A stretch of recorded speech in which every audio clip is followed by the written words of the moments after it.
Boy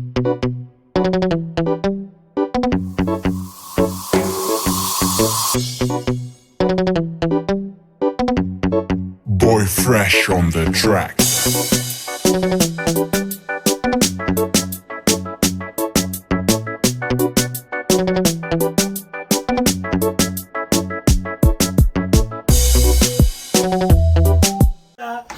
Yeah, man. Salmonari, wagwan people. Magadi muri Zimbabwe. Welcome to Reality ITV. Pana patno bata nyanza gasisa pano ene mutakunanzo winyanza gasiyana siyana pa chivitiviti chiyot. Chivitiviti chisina side effect. Chivitiviti chatno uya nazo dzine umbo wadzo. Atikufara guys just because ngokuti levels na Shashl warambana.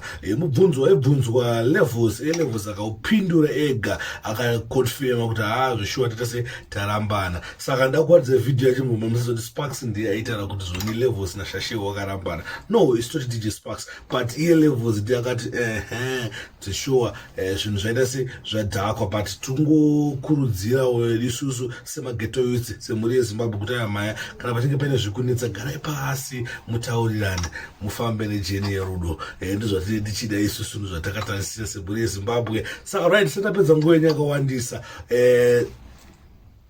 Shashl ari kunzo dani makaramba levels nyaya dziri kutaura ini ndiri kunzi akaramba namabhirinjo ko iwe anzi uri kunzi wakaramba naShashl.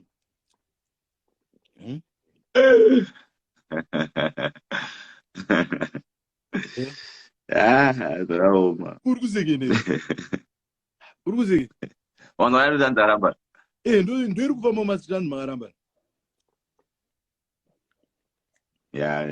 Taramba. Mukoma levels achiti takarambana maragadzirisa naye ita izvozvo kuti muwirirane. Ndonyaya yanga ndinainga ndikuonesewo kuti shuwa rudo ruri kunze rudo rasvika kwamvura yacheka makumbo. Saka pamwe tichadza dzimwe good news anytime soon kuti vakomana vaita se nemusikana vadzokerana wamurudo again wakuitisana futi. Zvinhu zvatinoda, zvinhu zvatinotarisira semhuri yeZimbabwe. Ndonyaya yanga ndinayo panapa. Right, ndakuenda zvangu asi sandaenda guys kana pachinge pane ane music yake ane business yake ada kumaketerwa paZimbabwe Reality ITV. Anongondibata panamba panombori nechishura namba dzonzi nombori guys. Panombori dzangu dzinoti 0774045235. Oyo